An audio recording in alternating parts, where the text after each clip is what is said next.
dili ko katulog. And I've been taking sleeping pills for almost 2 years. Almost 2 years na. Karon adto ko sa balay nila tita. Then naaman to'y kuan nga na-disturb. So niingon ang uyab na ko, which is ang anak ni tita nga. Lang, i-take ra gud ni.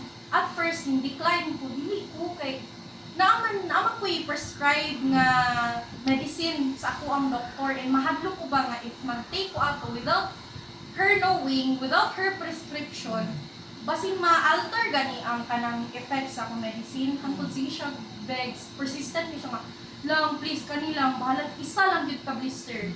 So anak ko, I caved in. Anak ko nga, sige daw, i-try daw na ko. At first, anak siya nga, duhaa sa isa kadlaw. Anak ko, dali ra siya mahurot. Siya nga, ikaw bahalag isa lang. So, gitry na ko. Ako, mag-take ko o sleeping pills na ko, 8 o'clock. Impronto yun na. Kato, anak siya kay alas 6 naman to, ninginang ko guard. Niya nangaon ni, pagkahuman ako, gihapod ko niya. Natingala ko kay, murag, 7 pa man, 7:15, katulugon naman ko. And, wala pa ko kainom, gusto ko kitaypin, tanaw na po ako ang kuan, wala pa man itingog akong alarm. Kaya nag-alarm man ko para mag-inom o medicine. Wala pa man, pero katulugon man ko. So, anak ko nga, dili lang sa siguro kung inom o kitayapin. Then, wala ko ninom o kitayapin. Pag ako na to, lami mo na kong tulog. Pag mata na ko sa buntag, wala. Laina, dili ko groggy. Kay if mag-inom ko kitayapin, mata na ko ini kabuntag, groggy ko. Kanang mura ko disoriented, nga dugay ma-regulate akong mood. Pagtanong ko, hala, lami lagi akong kaugalingon, kanang lami akong feeling. Nga, kanang ako, ang bowel movement po na ko, dili ko ingon nga kanang Regular. Regular. Nakuan ko nga, sige magkukuan, kanakaon ako, murag, light ako feeling, dili ko bloated, dili bugat. Yes. And then after ato, gikuan-kuan na ko siya. For 10 days. 10 capsule, 10 days. Kaya wala na ko giduha.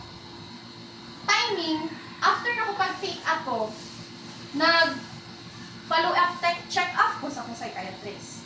And then, i-open ako sa iyaha. Kaya ako, mahadlok mo ko, niinom ko, wala yung prescription. So, anak ko sila, Dok, na, wala po ko nag-inom na ukitayapin for 10 days. Siyempre, na-alarma siya.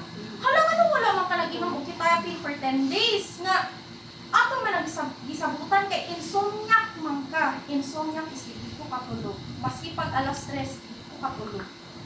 So, anak ko nga, Dok, wala ko nag-inom, Dok, pero na ako'y giinom. Guard, hatag sa ako ang boyfriend. Effective good siya, Dok. Siya, unsa may kuwan sa imo?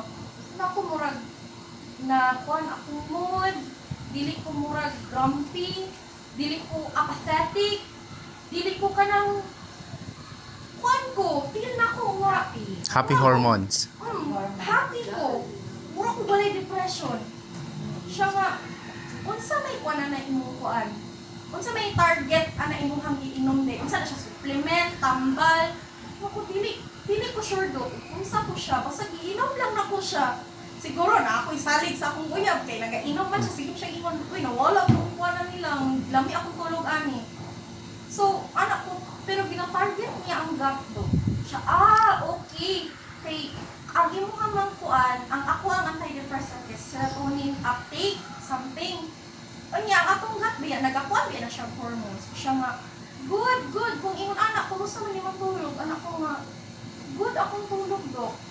7, makatulog na ko kay 6 mo ko mag-inom ato, di na ko magtag alas 8. Yung sa po ka orasa mo mata, 8 do, usahay 9. Siya, wow! Sige, ikuan na. Together with your, kanang Zoloft, kay di pa man ako kuan kay kasi mag-relapse lang ko. So, mga to, pagka after ato nga, nawala na po ang gut guard, like, isa lang man ka blister. After ato murag nibalik na po. So dito ko nakaingon nga, wow, nahigili ang gut guard. And unta, puhon, makapalit ko. Kanya, murag, it's just so nga, gani na ay gut guard, it helped me. Murag siya ate. Dili kay, gikan siya sa akong uyab or kailan ako ang isa sa mga concept, it helped me. And blessed ko nga naka-take ko that guard. So, maala. Thank you. Yes.